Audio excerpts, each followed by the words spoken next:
हरे हरे राम राम राम राम हरे हरे हरे कृष्ण कृष्ण कृष्ण हरे हरे हरे राम राम राम हरे हरे हरे कृष्ण कृष्ण कृष्ण हरे हरे राम राम हरे हरे हरे कृष्ण कृष्ण कृष्ण हरे हरे राम राम राम हरे कृष्ण कृष्ण हरे हरे राम हरे हरे हरे कृष्ण कृष्ण हरे राम राम हरे हरे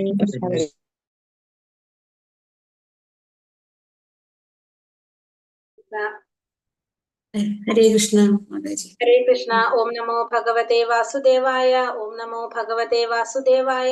ओम नमो भगवते वासुदेवाय। ओम अज्ञानतिमिरान्धस्य ज्ञानाञ्जनाशलाकया चक्षुरुन्मीलितं येन तस्मै श्रीगुरवे नमः। नमो विष्णुपादाय कृष्णप्रेष्ठाय भूतले श्रीमते भक्तिवेदान्त स्वामिनिधि नामिने। नमस्ते सारस्वते देवे गौरवाणी प्रचारिणे निर्विशेष शून्यवादी पाश्चात्य देशतारिणे। जय श्री कृष्ण चैतन्य प्रभु नित्यानंद श्री अद्वैत गदाधर श्रीवासादि गौर भक्त वृंद। हरे कृष्ण कृष्ण कृष्ण हरे हरे हरे राम राम राम हरे हरे। हरे कृष्ण निगम कल्पतरोर्गलितं फलं सुखं कामृतद्रव संयुतं पिबत भागवतं रसमालयं मुहुरहो रसिका भुवि भावुकाः। नारायणं नमस्कृत्यं नरं चैव नरोत्तमं देवीं सरस्वतीं व्यासं ततो जयमुदीरयेत्। नष्टप्रायेषु भद्रेषु नित्यं भागवत सेवया भगवते उत्तम श्लोके भक्तिर्भवति नैष्ठिकी। कृष्णाय वासुदेवाय देवकी नन्दनाय च नन्दगोपकुमाराय गोविन्दाय नमो नमः। हरे कृष्ण कृष्ण कृष्ण हरे हरे हरे राम राम हरे हरे। ഹരേ കൃഷ്ണ. ശ്രീ ശ്രീ രാധാ ഗോവിന്ദ് ടെമ്പിൾ ഇസ്കോൺ മാംഗ്ലൂരിന്റെ ഭാഗവതം ക്ലാസ്സിലേക്ക് എല്ലാവർക്കും സ്വാഗതം. ഹരേ കൃഷ്ണ. എല്ലാവർക്കും പ്രണാമം. ഹരേ കൃഷ്ണ ഹരേ കൃഷ്ണ മാതാജി. ഹരേ കൃഷ്ണ പ്രണാമം. അപ്പൊ നമ്മള് ഒന്നാമത്തെ സ്കന്ധം അധ്യായം ഭീഷ്മദേവന്റെ വിയോഗം, അതില് 30 ശ്ലോകം വരെ നമ്മൾ എടുത്തു അല്ലെ? 30 വരെ എടുത്തു. നമ്മൾ ഇന്നലെ എന്താണ് പറഞ്ഞത്? ഇന്നലെ ഹരേ കൃഷ്ണ നമ്മള് 28ാമത്തെ ശ്ലോകം തൊട്ടാ തുടങ്ങിണ്ടായിരുന്നു അല്ലെ? ഭീഷ്മദേവൻ യുധിഷ്ഠിര രാജാവിന് ഉപദേശങ്ങൾ കൊടുക്കുന്നതിനെ കുറിച്ച് ചില ചോദിച്ച ചോദ്യങ്ങൾക്ക് ഉത്തരം കൊടുക്കായിരുന്നു. പലതരത്തിലുള്ള ധർമ്മങ്ങളെ കുറിച്ച് പറഞ്ഞു കൊടുത്തു. പിന്നെന്താണ്, ഇതിഹാസങ്ങളിൽ നിന്നുള്ള ദൃഷ്ടാന്തങ്ങൾ ഉദ്ധരിച്ചുകൊണ്ട്, കാരണം പരമാർത്ഥത്തെ സംബന്ധിച്ച് നല്ലവണ്ണം പരിചയമുള്ളത് കൊണ്ട് തന്നെ ഇതിഹാസങ്ങളിൽ നിന്നുള്ള ദൃഷ്ടാന്തങ്ങളെല്ലാം ഉദ്ധരിച്ചുകൊണ്ട് ആശ്രമങ്ങളെ കുറിച്ചും വർണ്ണങ്ങളെ കുറിച്ചും തൊഴിൽപരമായ കർത്തവ്യങ്ങളെ കുറിച്ചുമെല്ലാം അദ്ദേഹം വിശദമാക്കി കൊടുത്തുന്ന് 28ാമത്തെ ശ്ലോകത്തിൽ. 28. പിന്നെ അത് കഴിഞ്ഞിട്ട് അത് പറഞ്ഞുകൊണ്ടിരിക്കുമ്പോ എന്ത് മനസ്സിലാവാണ്? വിശദീകരിച്ചു കൊടുക്കുന്ന സമയത്ത് സൂര്യന്റെ ഗതി മാറുന്നതായിട്ട് മനസ്സിലാക്കാൻ സാധിക്കുകയാണ് അല്ലെ? അപ്പൊ കാരണം ആ ഒരു സമയം എങ്ങനത്തെയാണെന്ന് പറഞ്ഞു. യോഗികള് സ്വച്ഛന്ത മൃത്യു ചെയ്യുന്നവര്, അതായത് സ്വന്തം ഇഷ്ടത്തിന് ജീവൻ ലഭിക്കുന്ന യോഗികള് ആഗ്രഹിക്കുന്ന സമയം ആണെന്ന് മനസ്സിലാക്കി.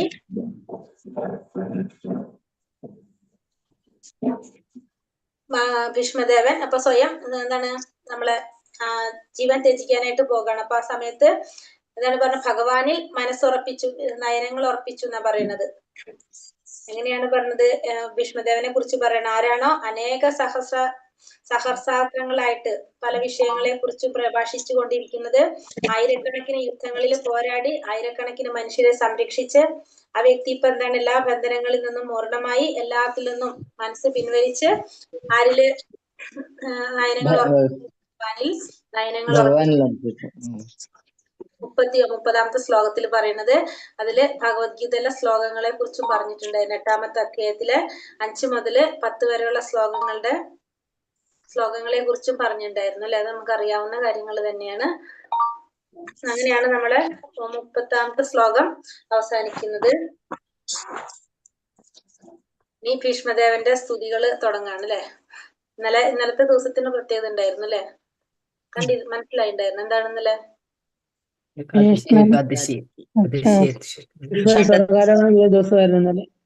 ഭീഷ്മദേവൻ തീരുമാനിച്ച ദിവസം ഭീഷ്മദേവൻ സർവാരോഹണം ചെയ്ത ദിവസമായിരുന്നു. മരിച്ച ദിവസമായിരുന്നു. ഭീഷ്മരെ ശരീരം വെടിഞ്ഞ ദിവസം. ശരീരം വെടിഞ്ഞ പിറന്ന ദിവസം. യോഗ ദിവസം. അതെ, ഏകാദശിയായിരുന്നു. ഏകാദശി പിറന്ന ദിവസം. സംഗമത്തിനാണ് മരിച്ചത്. ഉത്തരായണകാലം തുടങ്ങി ഭീഷ്മര് ദേഹത്യാഗം ചെയ്തു. മകരജ്യോതി, ഏകാദശി, എല്ലാ വക വിശേഷങ്ങളും. ഹരേ കൃഷ്ണ ഹരേ കൃഷ്ണ കൃഷ്ണ കൃഷ്ണ ഹരേ ഹരേ ഹരേ ഹരേ ഹരേ രാമ ഹരേ രാമ രാമ രാമ ഹരേ ഹരേ.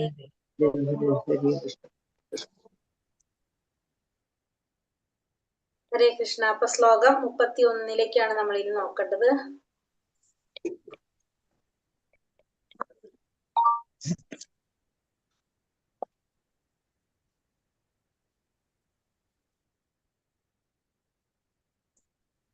ഹരേ കൃഷ്ണ. ഓം നമോ ഭഗവതേ വാസുദേവായ. ശ്ലോകം 31. വിശുദ്ധയാ ധാരണയാ ഹതാശുഭ തദീശയൈവാശു ഗദായുധാശ്രമഃ നിവൃത്ത സർവേന്ദ്രിയ വൃത്തി വിഭ്രമ തുഷ്ടാവജന്യം വിസൃജൻ ജനാർദ്ദനം. വിശുദ്ധയാ ധാരണയാ ഹതാശുഭ തദീശയൈവാശു ഗദായുധാശ്രമഃ നിവൃത്ത സർവേന്ദ്രിയ വൃത്തി വിഭ്രമ തുഷ്ടാവജന്യം വിസൃജൻ ജനാർദ്ദനം. ചൊല്ലിക്കോളൂ.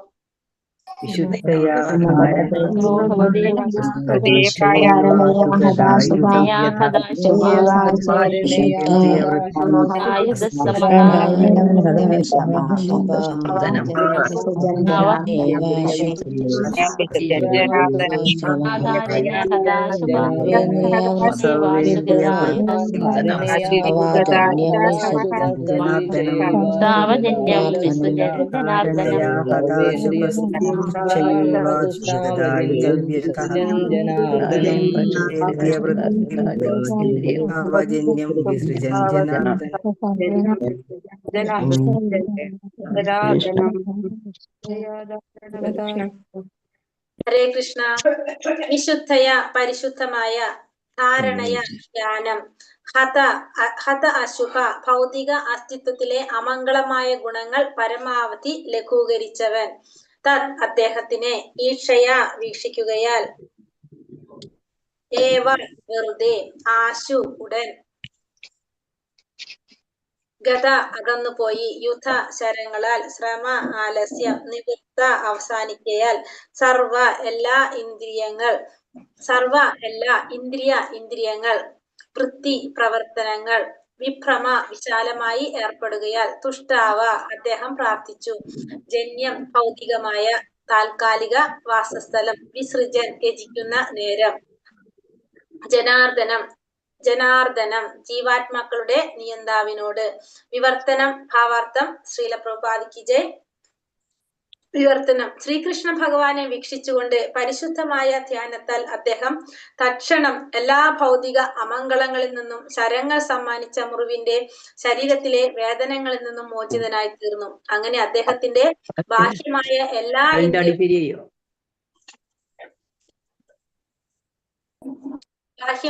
എല്ലാ ഇന്ദ്രിയ പ്രവർത്തനങ്ങളും ഉടൻ തന്നെ നിലയ്ക്കുകയും എല്ലാ ജീവാത്മാക്കളുടെയും നിയന്താവായ ഭഗവാനോട് ഭൗതിക ശരീരം ത്യജിക്കുന്ന വേളയിൽ അദ്ദേഹം അതീന്ദ്രിയമായി പ്രാർത്ഥിക്കുകയും ചെയ്തു. അപ്പൊ ഭഗവാൻ ശ്രീകൃഷ്ണനെ വീക്ഷിച്ചുകൊണ്ട് പരിശുദ്ധമായ ധ്യാനം കൊണ്ട് അദ്ദേഹം തൽക്ഷണം അദ്ദേഹത്തിന് എന്ത് സംഭവിച്ചു? അമംഗളങ്ങളിൽ നിന്നും, ഭൗതികമായിട്ടുള്ള അമംഗളങ്ങളിൽ നിന്നും, പിന്നെ ആ ശരങ്ങൾ സമ്മാനിച്ച മുറിവിന്റെ ശരീരത്തിലെ വേദനകളിൽ നിന്നും അദ്ദേഹം മോചിതനായി തീർന്നു.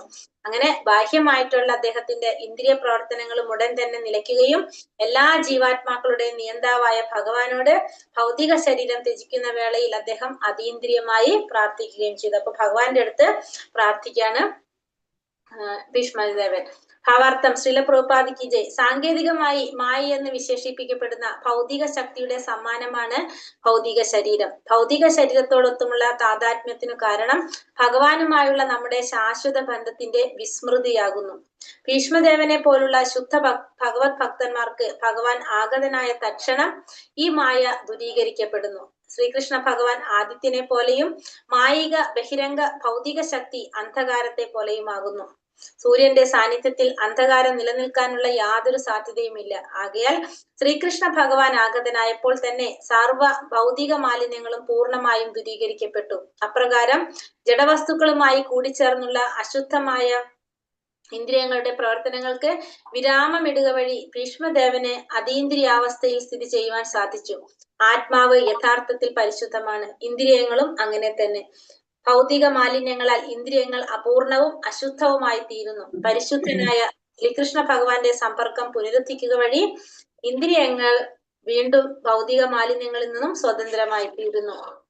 അപ്പൊ സാങ്കേതികമായിട്ട് മായ എന്ന് വിശേഷിപ്പിക്കുന്ന ഭൗതിക ശക്തിയുടെ സമ്മാനമാണ് ശരീരം എന്ന് പറയുന്നത്. എന്താണ് ശരിക്കും എന്ത് പറയാണ്? സാങ്കേതികമായിട്ട് പറയുകയാണെങ്കിൽ മായ എന്ന് വിശേഷിക്കപ്പെടുന്ന ഭൗതിക ശക്തിയുടെ സമ്മാനത്തിനാണ് ശരീരം, ഭൗതിക ശരീരം എന്ന് പറയാം. ഈ ഭൗതിക ശരീരത്തോടുള്ള താതാത്മ്യത്തിന് കാരണം എന്താണ്? ശരിക്കും ഭഗവാനോടും നമ്മളുള്ള ബന്ധം, ശാശ്വതമായ ബന്ധം, ഭഗവാനുമായിട്ടുള്ള നമ്മുടെ ശാശ്വത ബന്ധം നമ്മൾ മറന്നു പോകുന്നതാണ്. ഭീഷ്മദേവനെ പോലുള്ള ശുദ്ധ ഭക്തന്മാർക്കോ ഭഗവാൻ ആഗതനായിട്ടുള്ള ആ സമയം തന്നെ, തക്ഷണം തന്നെ ഈ മായ ദൂരീകരിക്കപ്പെടും. ഭഗവാൻ ശ്രീകൃഷ്ണൻ എങ്ങനെയാണ്? ആദിത്യനെ പോലെയാണ്, സൂര്യനെ പോലെയാണ്.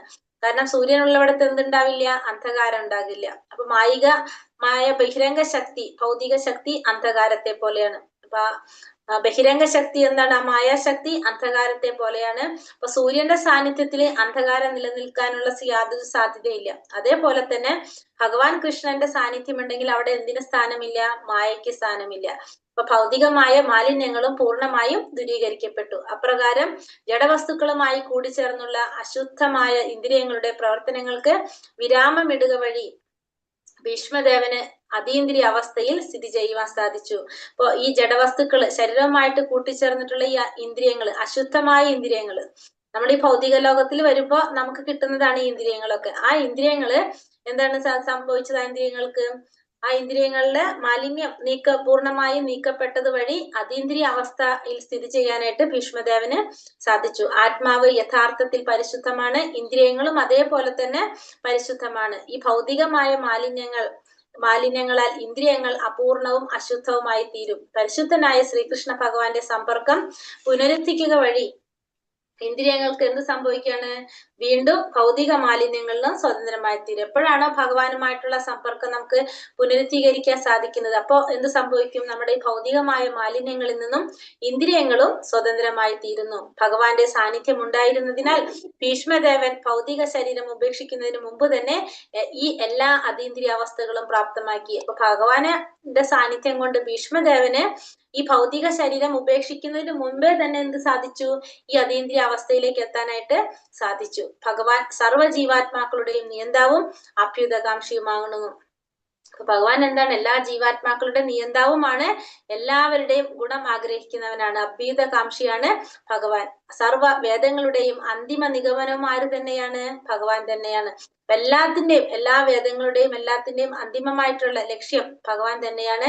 എല്ലാ ശാശ്വത ജീവാത്മാക്കൾക്കും മധ്യേ സനാതനനും പരമജീവസത്തയും ഭഗവാനാണ്. അപ്പൊ പരമമായ സനാതനനായിട്ടുള്ളതും പിന്നെ അതുപോലെ തന്നെ പരമാത്മാവും ആര് തന്നെയാണ്? ജീവാത്മാവും ആര് തന്നെയാണ്? ഭഗവാൻ തന്നെയാകുന്നു. എല്ലാ പ്രകാരത്തിലുള്ള ജീവാത്മാക്കൾക്ക് വേണ്ട സർവ്വ ആവശ്യകതകളും നിറവേറ്റുന്നതും അദ്ദേഹമാണ്. അപ്പൊ എല്ലാ ജീവാത്മാക്കളുടെയും ആവശ്യങ്ങൾ നിറവേറ്റി കൊടുക്കുന്നത് ആരാണ്? ഭഗവാൻ തന്നെയാണ്. അപ്രകാരം തന്റെ മഹാഭക്തനായ ശ്രീ ഭീഷ്മദേവന്റെ അതീന്ദ്രിയ ആഗ്രഹങ്ങളെ പൂർത്തീകരിക്കാനായി എല്ലാവിധ സൗകര്യങ്ങളും ഭഗവാൻ ഒരുക്കി കൊടുത്തു. ഭീഷ്മദേവൻ ഇനി വരും പ്രകാരം പ്രാർത്ഥിക്കുവാൻ ആരംഭിച്ചു. അപ്പൊ ഭീഷ്മദേവന്റെ ആഗ്രഹങ്ങൾ പൂർത്തീകരിച്ചു കൊടുക്കാനായിട്ട് ഭഗവാൻ എന്ത് ചെയ്തു? എല്ലാ വിധത്തിലുള്ള സൗകര്യങ്ങളും ഒരുക്കി കൊടുത്തു. അപ്പൊ ഭീഷ്മദേവന്റെ പ്രാർത്ഥന സ്തുതി തുടങ്ങുകയാണ് ഇനിയിപ്പോ. ഹരേ കൃഷ്ണ. ശ്ലോകം 32. ശ്രീ ഭീഷ്മ ഉവാച ഇതിമതിരൂപ കൽപ്പിത വിതൃഷ്ണ ഭഗവതി സാത്വത പുങ്കവേ വിഭൂമ്നി സ്വസുഖമുപഗതേ ക്വചിതി ഹർത്തും പ്രകൃതി മുപേയൂഷി യദ്ഭവ പ്രവാഹഃ. ശ്രീ ഭീഷ്മ ഉവാച ഇതിമതിരൂപ കൽപ്പിത വിതൃഷ്ണ ഭഗവതി സാത്വത പുങ്കവേ വിഭൂമ്നി സ്വസുഖമുപഗതേ പരിവിഹർത്തും യദ്ഭവത്പ്രഭാവ. ഭഗവതേ വാസുദേവായ ശ്രീവിഷ്ണുവാച കൃഷ്ണ ഭഗവതി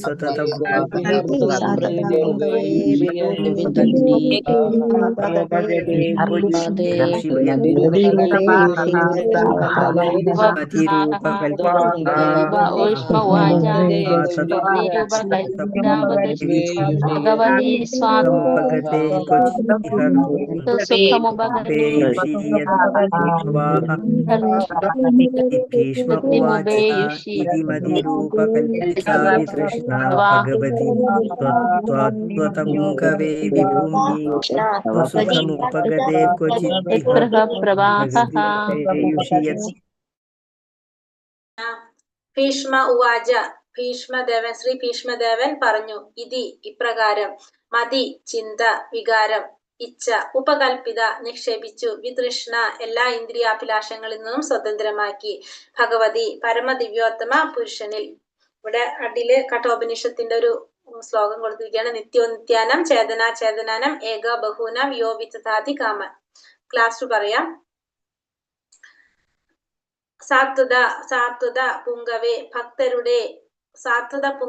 ഭക്തരുടെ തലവന് വിഭൂമിനി ശ്രേഷ്ഠന് സ്വസുഖം സ്വസുഖം ആത്മസംതൃപ്തി ഉപഗതേ അത് സംപ്രാപ്തമാക്കിയവന് ക്വചിത് ചിലപ്പോഴൊക്കെ വിഹർത്തും അതീന്ദ്രിയാനന്ദത്താൽ പ്രകൃതി ഭൗതിക ലോകത്ത് ഉപേയുഷി അത് സ്വീകരിക്കുന്നു യത് ഭവപ്രവാഹ ആരിൽ നിന്നാണോ സൃഷ്ടി സംഭവിക്കുകയും അത് സംഹരിക്കുകയും ചെയ്യുന്നത്. വിവർത്തനം ഭാവാർത്ഥം ശ്രീല പ്രഭുപാദിക്ക് ജയ്. വിവർത്തനം. ഭീഷ്മദേവൻ പറഞ്ഞു, ദീർഘകാലം വിവിധ വിഷയങ്ങളിലും തൊഴിൽപരമായ കർത്തവ്യങ്ങളിലും വ്യാപിച്ചിരുന്ന എന്റെ വിചാരങ്ങളെയും വികാരങ്ങളെയും ആഗ്രഹങ്ങളെയും സർവശക്തനായ ശ്രീകൃഷ്ണ ഭഗവാനിൽ ഞാനിപ്പോൾ നിക്ഷേപിക്കട്ടെ. അദ്ദേഹം സദാ ആത്മസംതൃപ്തനാകുന്നു. എന്നാൽ ഭക്തന്മാരുടെ തലവനാകിയാൽ ചിലപ്പോഴൊക്കെ ഭൗതിക ലോകം അദ്ദേഹത്തിന്റെ തന്നെ സൃഷ്ടിയാണെങ്കിലും ഇവിടെ അവതരിച്ച് അതീന്ദ്രിയാനന്ദം ആസ്വദിക്കുന്നു. അപ്പൊ ഭഗവാനോട് പ്രാർത്ഥനയാണ് ഭീഷ്മദേവന്റെ സ്തുതി. ഭീഷ്മദേവൻ എന്താ ഫസ്റ്റ് പറയുന്നത്? ദീർഘകാലം വിവിധ വിഷയങ്ങളിലും തൊഴിൽപരമായ കർത്തവ്യങ്ങളിലും വ്യാപിച്ചിരുന്ന എന്റെ വിചാരങ്ങളെയും വികാരങ്ങളെയും ആഗ്രഹങ്ങളെയും സർവശക്തനായ ഭഗവാനിൽ ഞാൻ നിക്ഷേപിക്കട്ടെ. അദ്ദേഹം സദാ ആത്മസംതൃപ്തനാണ് ഭഗവാൻ. എന്നാൽ ഭക്തന്മാരുടെ തലവനാകിയാൽ ചിലപ്പോഴൊക്കെ ഭഗവാൻ എന്ത് ചെയ്യാണ്? ഈ ഭൗതിക ലോകം അദ്ദേഹത്തിന്റെ തന്നെ സൃഷ്ടിയാണെങ്കിലും ഈ ഭൗതിക ലോകത്ത് അവതരിച്ച് അതീന്ദ്രിയമായ ആനന്ദം ഭഗവാൻ ആസ്വദിക്കുന്നു. ഭാവാർത്ഥം ശ്രീല പ്രഭുപാദിക്ക് ജയ്. ഭീഷ്മദേവൻ രാജ്യതന്ത്രജ്ഞനും കുരുവംശാധിപനും ശ്രേഷ്ഠ സൈന്യാധിപനും ക്ഷത്രിയരുടെ നായകനുമാകിയാൽ അദ്ദേഹത്തിന്റെ മനസ്സ് നിരവധി വിഷയങ്ങളിൽ വ്യാപരിക്കുകയും അദ്ദേഹത്തിന്റെ വിചാരം ആഗ്രഹങ്ങൾ എന്നിവയൊക്കെ വ്യത്യസ്ത വിഷയങ്ങളിൽ നിരതമാവുകയും ചെയ്തിരുന്നു. ഇപ്പോൾ പരിശുദ്ധ ഭക്തിയുടെ സേവനം സംപ്രാപ്തമാക്കാൻ അദ്ദേഹം എല്ലാ വിചാര ആഗ്രഹ ശക്തികളെയും പൂർണ്ണമായും പരമസത്തയായ ശ്രീകൃഷ്ണ ഭഗവാനിൽ നിക്ഷേപിക്കാൻ ആഗ്രഹിച്ചു. ഇവിടെ ഭഗവാനെ ഭക്തന്മാരുടെ തലവനെന്നും സർവശക്തനെന്നും വർണ്ണിക്കുന്നു. ശ്രീകൃഷ്ണ ഭഗവാൻ പരമദിവ്യോത്തമ പുരുഷനാണെങ്കിലും തന്റെ ശുദ്ധ ഭക്തർക്ക് ഭക്തിയുടെ സേവനം എന്ന വരം പ്രദാനം ചെയ്യാൻ അദ്ദേഹം സ്വയം ഭൂമിയിൽ അവതരിക്കുന്നു. ചിലപ്പോൾ അദ്ദേഹം യഥാരൂപത്തിൽ ശ്രീകൃഷ്ണ ഭഗവാനായും ചിലപ്പോൾ ചൈതന്യ മഹാപ്രഭുവായും അവതരിക്കുന്നു. ഇരുവരും ശുദ്ധ ഭക്തരുടെ തലവന്മാരാണ്. ശുദ്ധ ഭക്തർക്ക് ഭഗവത് സേവനം ഒഴികെ മറ്റൊരാഗ്രഹമില്ല. ആയതിനാൽ അവരെ സാത്വതർ എന്ന് വിശേഷിപ്പിക്കുന്നു. അവണ്ണമുള്ള സാത്വതരിൽ പ്രമുഖൻ ഭഗവാനാകുന്നു. ആകയാൽ ഭീഷ്മദേവന് മറ്റാഗ്രഹങ്ങളൊന്നുമില്ല. അദ്ദേഹം മറ്റാഗ്രഹങ്ങളൊന്നുമില്ല. അപ്പൊ ഭീഷ്മദേവൻ രാജ്യതന്ത്രജ്ഞനും കുരുവംശാധിപനും ശ്രേഷ്ഠ സൈന്യാധിപനും ക്ഷത്രിയരുടെ നായകനും ഒക്കെ ആയതുകൊണ്ട് തന്നെ അദ്ദേഹത്തിന്റെ മനസ്സ് എങ്ങനെയാണ്? പല വിധത്തിലുള്ള നിരവധി വിഷയങ്ങളില് വ്യാപരിക്കുകയും അദ്ദേഹത്തിന്റെ വിചാരം ആഗ്രഹങ്ങൾ ഇതൊക്കെ എങ്ങനെ വ്യത്യസ്തമായ വിഷയങ്ങളില് നിരതനായി കൊണ്ടിരിക്കുകയും ചെയ്തിരുന്നതാണ്. ഇപ്പോഴാണെങ്കിലോ പരിശുദ്ധ ഭക്തിയുടെ സേവനം പ്രാപ്തമാക്കാൻ അദ്ദേഹം എല്ലാ വിചാര ആഗ്രഹ ശക്തികളെയും പൂർണ്ണമായിട്ടും ഭഗവാനിൽ നിക്ഷേപിക്കാനായിട്ട് ആഗ്രഹിക്കുകയാണ്. ഇവിടെ ഭഗവാനെ ഭക്തന്മാരുടെ തലവനെന്നും സർവശക്തനാണെന്നാണ് വർണ്ണിക്കുന്നത്. ഭഗവാൻ കൃഷ്ണൻ എങ്ങനെയാണ്? പരമദിവ്യോത്തമ പുരുഷനാണ്. പക്ഷെ എങ്കിലും ശുദ്ധ ഭക്തന്മാർക്ക് ഭക്തിയുടെ സേവനത്തിന്റെ വരം പ്രദാനം ചെയ്യാൻ വേണ്ടിയിട്ട് അദ്ദേഹം എന്ത് ചെയ്യാണ്? ഭൂമിയിൽ സ്വയം അവതരിക്കും. ചിലപ്പോൾ ഭഗവാൻ സ്വയം കൃഷ്ണനായിട്ട് തന്നെ അവതരിക്കുന്നു. ചിലപ്പോ ഭഗവാന്റെ പ്രതിനിധികളായിരിക്കും അല്ലെങ്കിൽ ഭഗവാന്റെ അംശ അവതാരങ്ങളായിട്ടോ അങ്ങനെയായിട്ടായിരിക്കും ശക്തിയാവേശ അവതാരങ്ങളൊക്കെ ആയിട്ട് എന്ത് ചെയ്യും, ഭൂമിയിലേക്ക് വിടും. അപ്പൊ ചിലപ്പോൾ ചൈതന്യ മഹാപ്രഭു ആയിട്ട് ഭഗവാൻ അവതരിക്കുന്നു. ഇരുവരും ആരാണ്? ശുദ്ധ ഭക്തന്മാരുടെ തലവന്മാര് തന്നെയാണ്. ശുദ്ധ ഭക്തർക്ക് ഭഗവത് സേവനത്തിനൊഴികെ മറ്റൊന്നും ആഗ്രഹമില്ല. അപ്പൊ ശുദ്ധ ഭക്തന്മാർ എപ്പോഴും എന്ത് മാത്രമേ ആഗ്രഹിക്കുന്നുള്ളൂ? ഭഗവാന് സേവനം ചെയ്യുക എന്ന് മാത്രമേ അവർ ആഗ്രഹിക്കുന്നുള്ളൂ. ആയതുകൊണ്ട് അവരെ സാത്വികർ എന്ന് വിശേഷിപ്പിക്കും. അവണ്ണമുള്ള സാത്വികരിൽ പ്രമുഖൻ ഭഗവാനാണ്. അപ്പൊ ശുദ്ധ ഭക്തന്മാരിൽ ഏറ്റവും ശുദ്ധൻ ആരാണ്? ഭഗവാൻ തന്നെയാണ്. അപ്പൊ അവണ്ണമുള്ള സാത്വികരിൽ പ്രമുഖൻ ഭഗവാനാകുന്നു. ആകയാൽ ഭീഷ്മദേവന് മറ്റാഗ്രഹങ്ങളൊന്നുമില്ല. അപ്പൊ അതുകൊണ്ട് തന്നെ ഭീഷ്മദേവൻ എങ്ങനെയാണ്? ഭീഷ്മദേവനും ശുദ്ധ ഭക്തനായതുകൊണ്ട് വേറെ ഒരു ആഗ്രഹവും ഇല്ല. ഭഗവത് സേവനം മാത്രമാണ് ആരുടെയും ആഗ്രഹം? ഭീഷ്മദേവന്റെ ആഗ്രഹം. അദ്ദേഹം ഭൗതിക ആഗ്രഹങ്ങളിൽ നിന്നും പൂർണ്ണ സ്വതന്ത്രനായിരുന്നു. അപ്പൊ ഭീഷ്മദേവൻ ഭൗതികമായിട്ടുള്ള ആഗ്രഹങ്ങളിൽ നിന്നെല്ലാം പൂർണ്ണ സ്വതന്ത്രനായിരുന്നു. ഒരാൾ എല്ലാവിധ ഭൗതിക ആഗ്രഹങ്ങളിൽ നിന്നും പരിശുദ്ധനാകാത്ത പക്ഷം ഭഗവാൻ അയാളുടെ തലവനായി തീരുന്നില്ല. അപ്പൊ ഭഗവാൻ എന്താ പറഞ്ഞത്? ഇവിടെ നമ്മൾ കഠോപനിഷത്തിൽ ഒരു ശ്ലോകം പറയണല്ലേ, നിത്യോ നിത്യാനാം ചേതന ചേതനാനാം എന്ന് പറയണത്. നിത്യന്മാരിലെ നിത്യനായിരിക്കും, ചേതനയുള്ളവരുടെ ചേതനയായിരിക്കും ഭഗവാൻ. അപ്പൊ ഇവിടെ പരിശുദ്ധനാകാത്തവരുടെ പക്ഷം ഭഗവാൻ എന്ത് ചെയ്യുന്നില്ല? അയാളുടെ തലവനായിട്ട് തീരുന്നില്ല. ആഗ്രഹങ്ങളെ തുടച്ചു നീക്കാൻ കഴിയുകയില്ല. എന്നാൽ അവയെ പരിശുദ്ധമാക്കി തീർത്താൽ മതിയാകും. ഭഗവാൻ അദ്ദേഹത്തിന്റെ നിർദ്ദേശങ്ങൾ സദാ ഭഗവത് സേവനത്തിൽ വ്യാപൃതനായ ശുദ്ധഭക്തന്റെ ഹൃദയത്തിനുള്ളിൽ നിന്ന് നൽകുന്നു. അത്തരം നിർദ്ദേശങ്ങൾ ഭൗതിക ഉദ്ദേശങ്ങൾക്കായി നൽകപ്പെടുന്നതല്ല, സ്വഗൃഹമായ ഭഗവത് ധാമത്തിലേക്ക് മടങ്ങി പോകുവാനായി മാത്രം നൽകപ്പെട്ടതാണെന്ന് ഭഗവത്ഗീത 10:10 സ്വയം ഭഗവാനാൽ സ്ഥിരീകരിക്കപ്പെട്ടിട്ടുണ്ട്. ഭൗതിക പ്രകൃതിയെ അടക്കി ഭരിക്കാൻ ആഗ്രഹിക്കുന്ന സാമാന്യ വ്യക്തിക്ക് ഭഗവാൻ അവന്റെ പ്രവർത്തനങ്ങൾക്ക് അനുമതി നൽകുകയും സാക്ഷിയാവുകയും മാത്രം ചെയ്യുന്നു. എന്നാൽ ഒരു അഭക്തന് ഭഗവാൻ ഒരിക്കലും സ്വധാമത്തിലേക്ക് മടങ്ങിച്ചെല്ലാനുള്ള നിർദ്ദേശങ്ങൾ നൽകുന്നില്ല. വ്യത്യസ്ത ജീവാത്മാക്കളോട്, അതായത് ഭക്തനോടും അഭക്തനോടുമുള്ള ഭഗവാന്റെ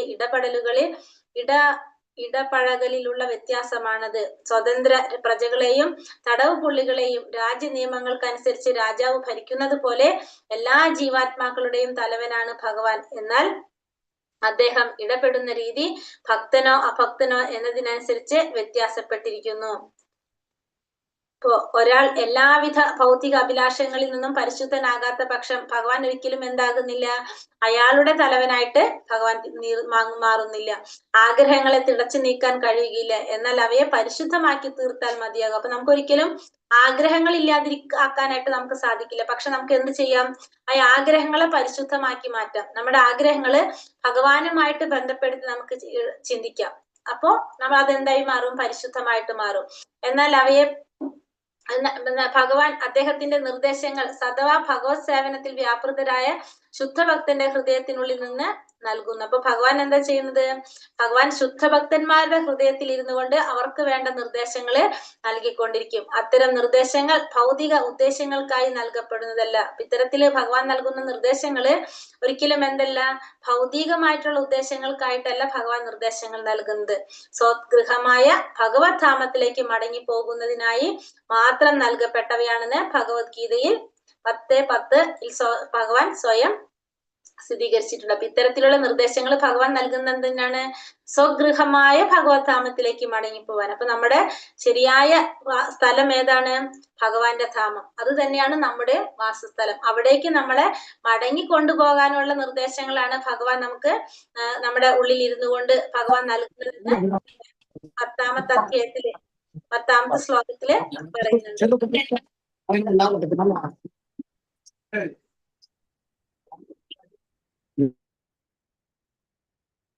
ഭൗതിക പ്രകൃതിയെ അടക്കി ഭരിക്കാൻ ആഗ്രഹിക്കുന്ന സാമാന്യ വ്യക്തിക്ക് ഭഗവാൻ അവന്റെ പ്രവർത്തനങ്ങൾക്ക് അനുമതി നൽകുകയും സാക്ഷിയാവുകയും മാത്രം ചെയ്യുന്നു.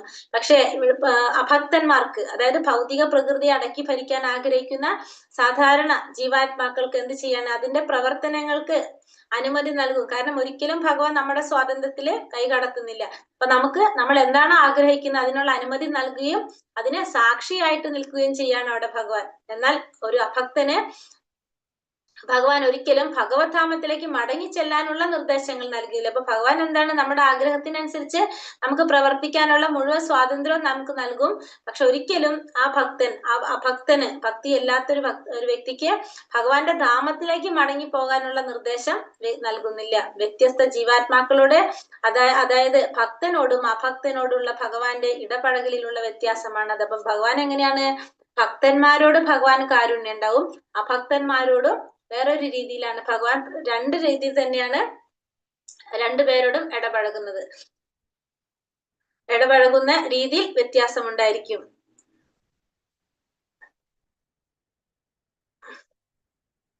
സ്വതന്ത്ര പ്രജകളെയും തടവ് പുള്ളികളെയും രാജ്യനിയമങ്ങൾക്കനുസരിച്ച് രാജാവ് ഭരിക്കുന്നത് പോലെ എല്ലാ ജീവാത്മാക്കളുടെയും തലവനാണ് ഭഗവാൻ. ഇപ്പോ സ്വതന്ത്ര പ്രജകൾ, ഇപ്പൊ ഒരു രാജ്യത്തെ ശരിയായിട്ടുള്ള പ്രജകളെയും തടവ് പുള്ളികളും ഉണ്ടാകും. അപ്പൊ ആ രാജ്യത്തിന്റെ നിയമങ്ങൾക്കനുസരിച്ച് രാജാവ് എങ്ങനെയാണ്, രണ്ടു കൂട്ടരോടും രണ്ടു തരത്തിലായിരിക്കും, ഇപ്പൊ രണ്ടു തരത്തിലാണ് അവിടെ ഭരണം നടത്തുന്നുണ്ടാവുക. അതേപോലെ തന്നെ എല്ലാ ജീവാത്മാക്കളുടെയും തലവനായിട്ടുള്ള ഭഗവാൻ എന്താണ് ചെയ്യുന്നത്, ഇടപഴകുന്ന രീതി അത് ഭക്തനാണോ അഭക്തനാണോ എന്നതനുസരിച്ച് വ്യത്യാസപ്പെട്ടിരിക്കും. ഭഗവാനിൽ നിന്ന് നിർദ്ദേശങ്ങൾ സ്വീകരിക്കുന്നതിന് അഭക്തർ ഒരിക്കലും ശ്രദ്ധ കാട്ടുന്നില്ല. കാരണം ഭഗവാനിൽ നിന്നുള്ള നിർദ്ദേശങ്ങൾ ആരും ആഗ്രഹിക്കുന്നില്ല, അതിലേക്ക് ഒരിക്കലും ശ്രദ്ധ കാട്ടുന്നില്ല അഭക്തന്മാര്. ആകയാൽ അവരുടെ പ്രവൃത്തികൾക്കൊക്കെ സാക്ഷ്യം വഹിക്കുകയും നല്ലതും ചീത്തയുമായ അവശ്യഫലങ്ങൾ അവർക്ക് സമ്മാനിക്കുകയും മാത്രം ചെയ്തുകൊണ്ട് അവരുടെ കാര്യത്തിൽ ഭഗവാൻ നിശബ്ദനായിരിക്കുന്നു. അപ്പൊ ഭഗവാന്റെ നിർദ്ദേശങ്ങൾ അവരൊരിക്കലും ശ്രദ്ധിക്കാത്തത് കൊണ്ട് തന്നെ ഭഗവാൻ എന്താ ചെയ്യുന്നത്, അവരുടെ പ്രവർത്തികൾക്ക് സാക്ഷ്യം വഹിക്കും. അങ്ങനെ അവർ ചെയ്ത കർമ്മത്തിന്റെ ഫലങ്ങൾക്ക്, അവശ്യ ഫലങ്ങൾ, അവർക്ക് ആ ചെയ്ത കർമ്മത്തിനനുസരിച്ചുള്ള ഫലങ്ങൾ അവർക്ക് സമ്മാനിച്ചുകൊണ്ട് ഭഗവാൻ എന്ത് ചെയ്യാണ്, അവിടെ നിശബ്ദനായിട്ടിരിക്കുകയാണ് ചെയ്യുന്നത്.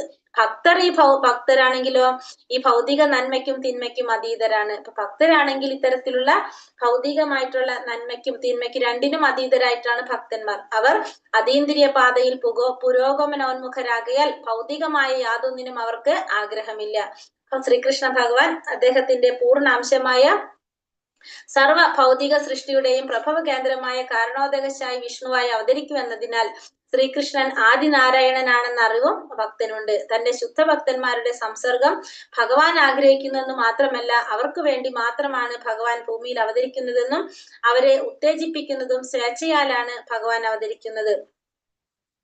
ഇപ്പൊ ഭക്തരെന്ന് പറഞ്ഞാല് ഭക്തരെന്താണ് പറഞ്ഞത്, ഈ ഭൗതികമായ തിന്മയ്ക്കും നന്മയ്ക്കും അതീതരായിട്ടുള്ളവരാണ് ഭക്തന്മാര്. അവർ അതീന്ദ്രിയമായ പാതയിൽ ആയതുകൊണ്ട് തന്നെ ഭൗതികമായിട്ടുള്ളതിൽ അവർക്ക് യാതൊരു ആഗ്രഹം ഉണ്ടാവില്ല. അവര് അതീന്ദ്രിയമായ പാതയിൽ പുരോഗമിച്ചു കൊണ്ടിരിക്കുന്നവരാണ്. ഭൗതികമായിട്ടുള്ള ആഗ്രഹങ്ങൾ അവർക്ക് ഉണ്ടാവില്ല. ഭഗവാന്റെ പൂർണ്ണ അംശമായിട്ടുള്ള സർവ ഭൗതിക സൃഷ്ടിയുടെയും പ്രഭവ കേന്ദ്രമായ കാരണോദകശായി വിഷ്ണുവായിട്ട് അവതരിക്കുന്നതിനാൽ ശ്രീകൃഷ്ണൻ ആദിനാരായണനാണെന്ന അറിവ് മാർക്കുണ്ട്, ഭക്തന്മാർക്കുണ്ട്. അപ്പൊ ഭക്തന്മാർക്ക് ഭഗവാന്റെ അവതാരങ്ങളെ കുറിച്ച്, അതായത് ഭൗതിക പ്രപഞ്ചത്തെ നിയന്ത്രിക്കുന്ന കാരണാദകശായ വിഷ്ണു ഇത് ശ്രീകൃഷ്ണൻ ഭഗവാന്റെ തന്നെ അവതാരമാണെന്നും ആദിനാരായണൻ എന്നുമുള്ള അറിവും, ഭഗവാൻ ശ്രീകൃഷ്ണൻ ആരാണെന്നുള്ള ഒരു അറിവ് മാർക്കുണ്ട്, ഭക്തന്മാർക്കുണ്ട്. തത്വത്തില് ഭഗവാനെ കുറിച്ച് മനസ്സിലാക്കിയവരാണ് ആര്, ഭക്തന്മാർ. തന്റെ ശുദ്ധ ഭക്തന്മാരുടെ സംസർഗം ഭഗവാനും ആഗ്രഹിക്കുന്നു. അതുകൊണ്ട് അവർക്ക് വേണ്ടി മാത്രമാണ് ഭഗവാൻ എന്ത് ചെയ്യുന്നത്, ഭൂമിയിൽ അവതരിക്കുന്നതും പിന്നെ അവരെ ഉത്തേജിപ്പിക്കുന്നതും. അപ്പൊ ഭഗവാൻ ഭൂമിയിൽ അവതരിക്കുന്നതിന്റെ മെയിൻ ആയിട്ടുള്ള ഉദ്ദേശം എന്താണെന്ന് ഇവിടെ പറയാണ്, ഭക്തന്മാരുടെ സംസർഗം ഭഗവാൻ ആഗ്രഹിക്കുന്നു. അപ്പൊ അതിനു വേണ്ടിയിട്ടാണ് ഭഗവാൻ ഭൂമിയിൽ അവതരിക്കുന്നത്, അവരെ ഉത്തേജിപ്പിക്കുന്നതും. സ്വേച്ഛയാലാണ് ഭഗവാൻ അവതരിക്കുക. അപ്പൊ സ്വന്തം ഇഷ്ടപ്രകാരമാണ് ഭഗവാൻ ഭൂമിയിൽ അവതരിക്കുന്നതിന്റെ ലക്ഷ്യം എന്താണ്, ഭക്തന്മാരുടെ സംസർഗം ഭഗവാൻ ആഗ്രഹിക്കുന്നത് കൊണ്ട്. ഭൗതിക പ്രകൃതിയുടെ നിബന്ധനകളാൽ നിർബന്ധിതനല്ല അദ്ദേഹം. അപ്പൊ ഒരിക്കലും ഭൗതിക പ്രകൃതിയുടെ നിബന്ധനകൾ ആർക്ക് ബാധകമല്ല, ഭഗവാന് ബാധകമല്ല. ഭൗതിക പ്രകൃതിയുടെ നിയമങ്ങളാൽ ഒരിക്കലും ബന്ധിതനല്ലാത്തതിനാൽ അദ്ദേഹത്തെ ഇവിടെ വിഭു അഥവാ സർവശക്തൻ എന്ന് വിശേഷിപ്പിക്കുന്നു. ഈ ഭൗതിക പ്രകൃതിയുടെ നിയമങ്ങൾ ഒരിക്കലും ഭഗവാന് ബന്ധിതമല്ലാത്തത് കൊണ്ട് ഭഗവാൻ ഇവിടെ എന്ത് പറയും, വിഭു അല്ലെങ്കിൽ സർവശക്തൻ എന്ന് പറയും. അപ്പൊ എല്ലാത്തിന്റെയും നിയന്താവ് ആയതുകൊണ്ടാണ് ഭഗവാൻ ഇവിടെ വിഭു എന്ന് വിശേഷിപ്പിക്കുന്നത്. കുറച്ച് വായിച്ചിട്ട് നിർത്താം. ഹരേ കൃഷ്ണ. ശ്ലോകം 33.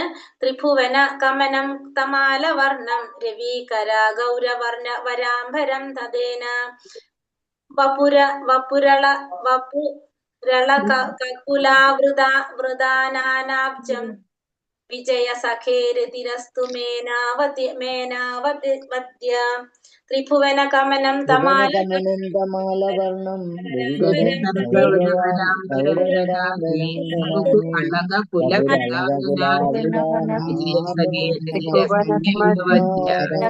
കമനം സമാലവർണം രവികരഗൗരവരാംബരം ദധാനേ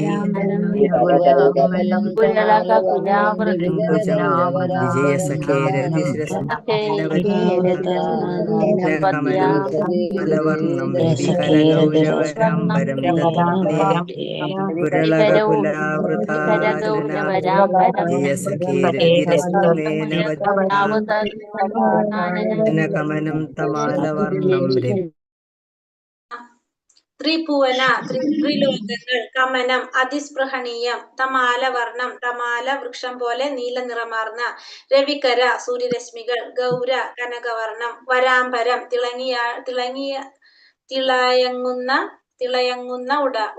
തിളങ്ങുന്ന ഉടയാട നരിക്കാം തദേന ധരിച്ചിരിക്കുന്നവൻ വപു ശരീരം അളകകുല ആവൃത ചന്ദന ചിത്രങ്ങൾ പൂശിയ ആനന അബ്ജം താമര പോലുള്ള മുഖം വിജയ സഖേ അർജുനന്റെ മിത്രത്തിൽ രതിയാസ്തു അദ്ദേഹത്തിൽ ആകർഷണം സംവേശിച്ചിരിക്കട്ടെ മേ എന്റെ അനവധ്യ ഉദ്ദിഷ്ട ഫലങ്ങൾക്കായുള്ള ആഗ്രഹമില്ലാതെ. വിവർത്തനം.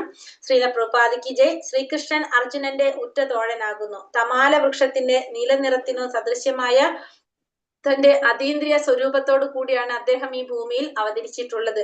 3 അതായത് ഉന്നത ലോകം, മധ്യം അധോലോകങ്ങളിലെ ഏവരെയും അദ്ദേഹത്തിന്റെ ശരീരം ആകർഷിക്കുന്നു. അദ്ദേഹത്തിന്റെ തിളങ്ങുന്ന പീത നിറമാർന്ന ഉടയാളുകളും ചന്ദനലേപനം ചെയ്ത വദനാംബുജവും എന്നെ ആകർഷിക്കുന്ന വിഷയങ്ങളായി ഭവിക്കട്ടെ. ഞാൻ ഉദ്ദിഷ്ട ഫലകാംക്ഷിയ ഇല്ലാത്തവനായി തീരട്ടെ. ഇത് പറഞ്ഞ ഭഗവാൻ ശ്രീകൃഷ്ണൻ അർജുനന്റെ ഉറ്റ തോഴനാകുന്നു. ഭഗവാൻ അർജുനന്റെ ഉറ്റ തോഴനാണ്. തമാല വൃക്ഷത്തിന്റെ നീലനിറത്തിന് സദൃശ്യമായ തന്റെ അതീന്ദ്രിയ സ്വരൂപത്തോടു കൂടിയാണ് ഭഗവാൻ ഈ ഭൂമിയിൽ അവതരിച്ചത്. അതുപോലെ തന്നെ 3 ലോകങ്ങളിലും ഏറ്റവും എവരെയും ആകർഷിക്കുന്നവനാണ് ആര്? ഭഗവാൻ. എല്ലാവരും ഭഗവാനെ ആകർഷിക്കുന്നു. ഭഗവാന്റെ ശരീരം എല്ലാവരെയും ആകർഷിക്കുന്നതാണ്. അദ്ദേഹത്തിന്റെ തിളങ്ങുന്ന പീത നിറമാർന്ന ഉടയാടുകളും ചന്ദനലേപനം ചെയ്ത വദനാംബുജവും എന്നെ ആകർഷിക്കുന്ന വിഷയങ്ങളായിട്ട് ഭവിക്കട്ടെ.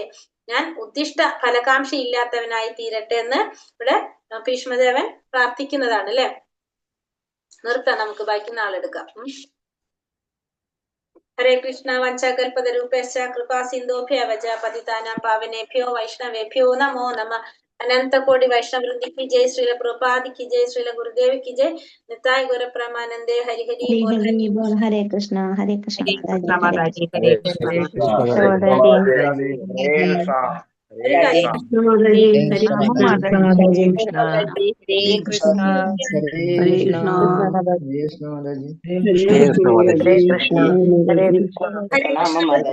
ഒരു കാര്യം, നിത്യോനിത്യാനാം ചേതനാചേതന ഞാൻ പറഞ്ഞിട്ടുണ്ടോ സംശയമുണ്ട് എനിക്കിവിടെ. നിത്യോനിത്യാനാം ചേതനാചേതനാനാം എന്ന് വെച്ചാൽ നിത്യന്മാരില് നിത്യനാണ്. അത് പറയുന്നത് അതൊന്ന് മനസ്സിലാക്കാം. നമ്മളെ ഭഗവത്ഗീതയിൽ പറയുന്നൊരു പോയിന്റ് ആണ് അത് എപ്പോഴും അല്ലെ. നിത്യോ നിത്യാനാം ചേതനാചേതന. അപ്പൊ നിത്യോ നിത്യാനാം എന്ന് വെച്ചാൽ നിത്യം എന്താണ്? നിത്യമായിട്ടുള്ളത്, മാറ്റമില്ലാത്തത്.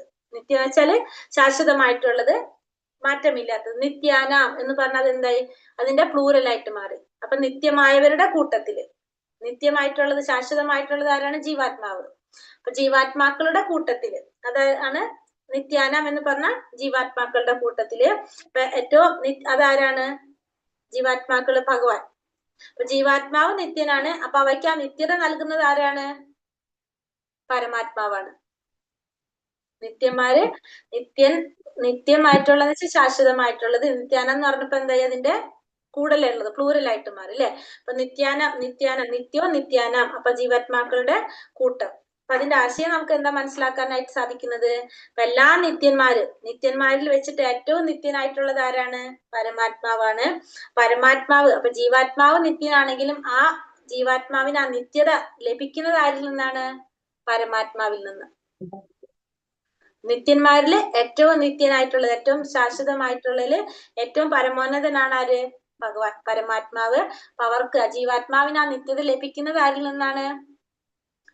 പരമാത്മാവിൽ നിന്ന്. അതായത് തീയിന്റെ തീപ്പൊരി നമുക്ക് പറഞ്ഞാൽ നമുക്ക് മനസ്സിലാവും. അപ്പൊ തീ കുറെ തീ കത്തുമ്പോ ഒരു തീപ്പൊരി പൊളിഞ്ഞു വന്നാൽ എന്താണ്? അത് പതുക്കെ പതുക്കെ അത് അണഞ്ഞു പോകും അല്ലെ? പക്ഷെ അത് ആ തീപ്പൊരി എവിടെ നിന്നാണ് വരുന്നത്? ആ തീയിൽ നിന്ന് തന്നെയാണ് വരുന്നത് അത്, അല്ലെ?